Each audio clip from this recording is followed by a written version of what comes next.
हर हर महादेव। देखिए, आज इतिहास के पन्नों से हम आज एक बहुत ही इंपॉर्टेंट इशू पे बात करेंगे और यह इशू रिसेंटली जो है चर्चा का विषय क्यों बना, इसके बारे में आप जानिए।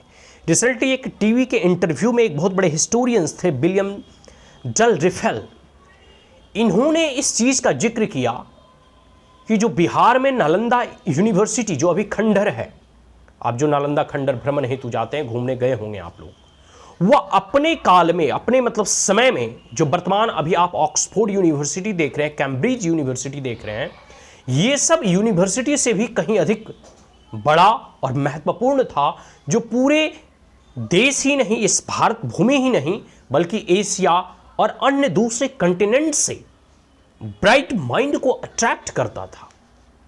आप कल्पना कर सकते हैं। देखो, कई बार जो है ना, भारत के लोगों में ये एक मिथ्या है कि अगर एक भारतीय अगर कुछ बातों को कह रहा है, कुछ बातें अपने देश की अनुशंसा या प्रशंसा में कुछ चीज़ें कह रहा है, तो लोग उसको विश्वास नहीं करेंगे।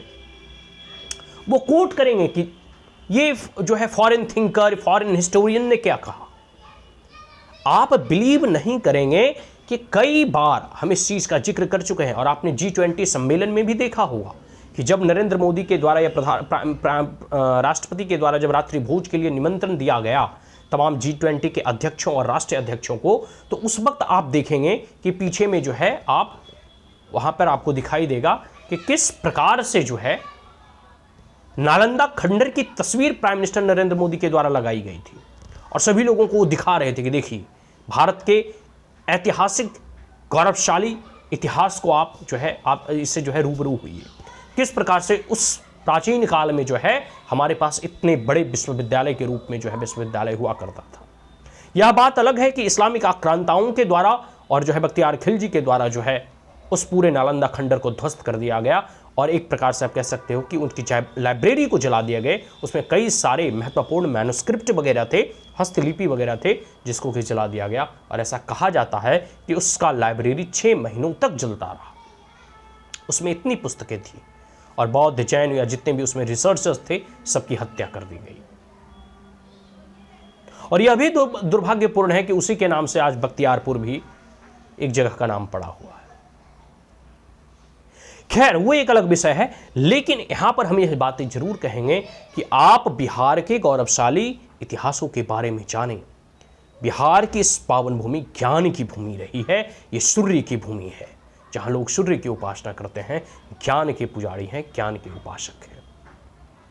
और नालंदा खंडहर, नालंदा विश्वविद्यालय जैसी धरोहर वह बिहार में है और बिहार सरकार और भारत सरकार के द्वारा पुनः एक उसी प्रारूप में जो है नालंदा विश्वविद्यालय को पुनर्जीवित करने का प्रयास किया गया है। मतलब नालंदा यूनिवर्सिटी बनाए गए हैं और उसमें शैक्षणिक कार्य भी प्रारंभ हो चुके हैं।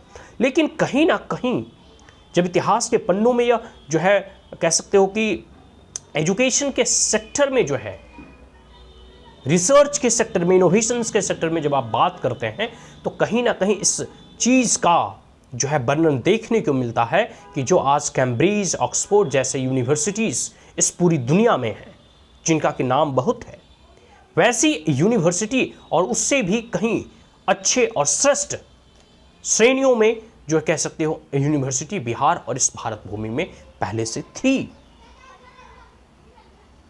विक्रमशिला यूनिवर्सिटी वगैरह के बारे में भी आप चर्चा कर सकते हैं, बातें कर सकते हैं।